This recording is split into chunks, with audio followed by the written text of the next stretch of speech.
Hi welcome to my YouTube channel Sana info hub. आज की video में हम बात करने वाले हैं theory of psycho social development जो कि एरिक एरिक्सन ने दी थी। तो एरिक एरिक्सन ने थ्योरी दी थी साइको सोशल डेवलपमेंट की और उसका ये बिलीव था identity crisis was the important conflict that most people face in the process of development. तो इसको मोर इलेबोरेट करते हैं आने वाली स्लाइड्स में। According to this theory development की टोटल 8 स्टेजेस होते हैं जो कि लोअर टू अपसाइड स्टेयर्स की फॉर्म में ट्रैवलिंग कर रही होती हैं। इसकी अगर हम बात करें तो इसमें 8 स्टेजेस इस तरह से होती हैं कि हर स्टेज का एक ऑपोजिट पाया जाता है।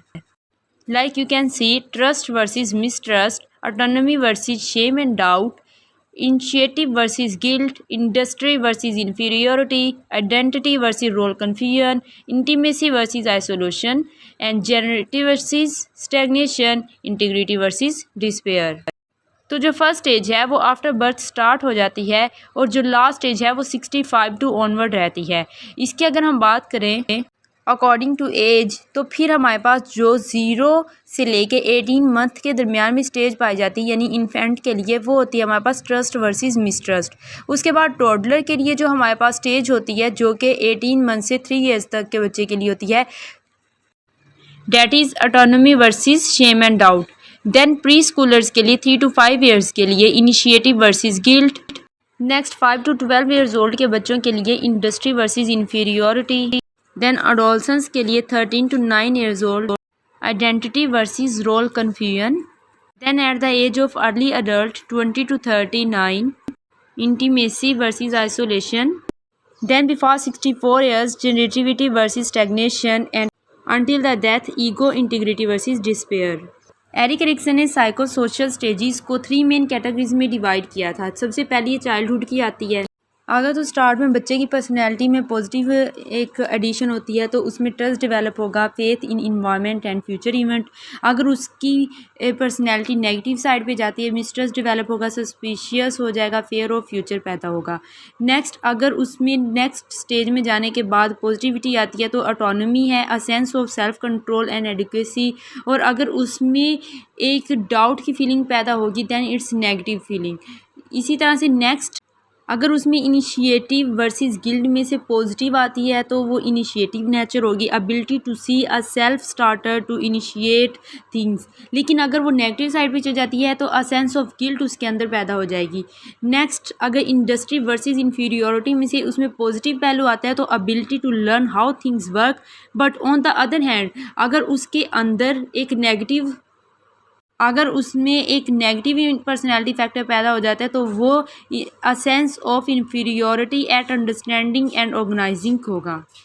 ये at the age of puberty पैदा हो जाता है पर्सनैलिटी फैक्टर। तो अगर इसका ब्रीफ एनालिसिस करें तो फेवरेबल आउटकम वो होती हैं जो कि एक्सेप्टेबल होती हैं for society, for a personal development. लेकिन अनफेवरेबल आउटकम वो होती हैं जो कि सोसाइटी के लिए या फिर उस पर्सन की पर्सनल डेवलपमेंट के लिए एक्सेप्टेबल नहीं होती। तो इस तरह चाइल्डहुड के दौरान भी पता चल जाता है कि कौन से पर्सनैलिटी फैक्टर्स हमारी सोसाइटी के लिए या उस पर्सन की डेवलपमेंट के लिए फ्रूटफुल हैं और कौन से अनफेवरेबल हैं और जो कि उसमें नहीं होने चाहिए ताकि उनके ऊपर कंट्रोल किया जा सके।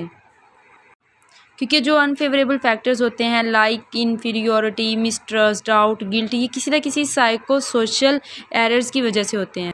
अब जो नेक्स्ट हम बात करेंगे वो कुछ एक नेक्स्ट जो कैटेगरी है उसके बारे में बात करेंगे जो कि चाइल्डहुड के बाद आती है लेकिन that is very important to lead the next stage और next category.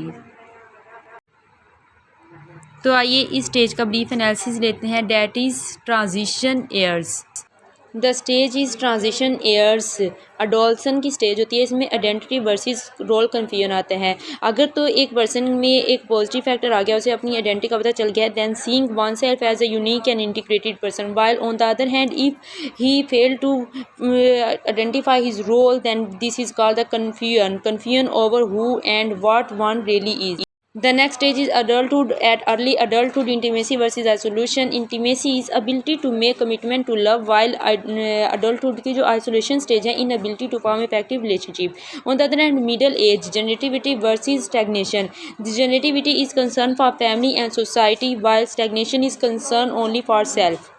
The very last stage is ageing years, जो कि अनटिल डेथ रहती है। इसमें इंटीग्रिटी वर्सेस डेस्पेयर होता है। Integrity is a sense of as fulfillment, willingness to face death, while on the other hand despair is shameful feelings। इसमें क्या होता है कि अगर तो पर्सन अपनी लाइफ में पीछे बहुत ज़्यादा अच्छे काम कर चुका है तो उसमें एक सेटिस्फेक्शन का लेवल आता है जो कि इंटीग्रिटी कहलाता है। लेकिन अगर उसने अपनी लाइफ को बेकार गुजारा है और उसमें वो कुछ नहीं अचीव कर पाया, then this is the despair feeling. Thanks for watching. Hopefully आज की वीडियो आपके लिए हेल्पफुल साबित होगी। आपको अपनी लाइफ के अकॉर्डिंग अगर आप देखना चाहें तो आप उसको स्टेजेस में डिवाइड करके देख सकते हैं कि आप इस वक्त लाइफ की कौन सी स्टेज पर हैं। इन 8 स्टेजेस में से आप कौन सी स्टेज पे हैं, कमेंट सेक्शन में ज़रूर बताइएगा। और देखिएगा कि आपके अंदर कौन से रोल्स पैदा हो रहे हैं, पॉजिटिव और फेवरेबल आपके अंदर आ रही हैं या फिर अनफेवरेबल और नेगेटिव आ रहे हैं। इसी तरह की मज़ीद वीडियोस को देखने के लिए आपको जस्ट एक काम करना है, वो है इस चैनल को सब्सक्राइब करना। Yes, please subscribe my YouTube channel Sana info hub for more interesting videos on your preferable topics. Share your topics in comment section who you want to watch next videos. तो next आने वाली video के लिए bell icon को ज़रूर press कर लें ताकि नोटिफिकेशन बर वक्त आप तक पहुँच सके। Thanks for watching. अल्लाह हाफिज़।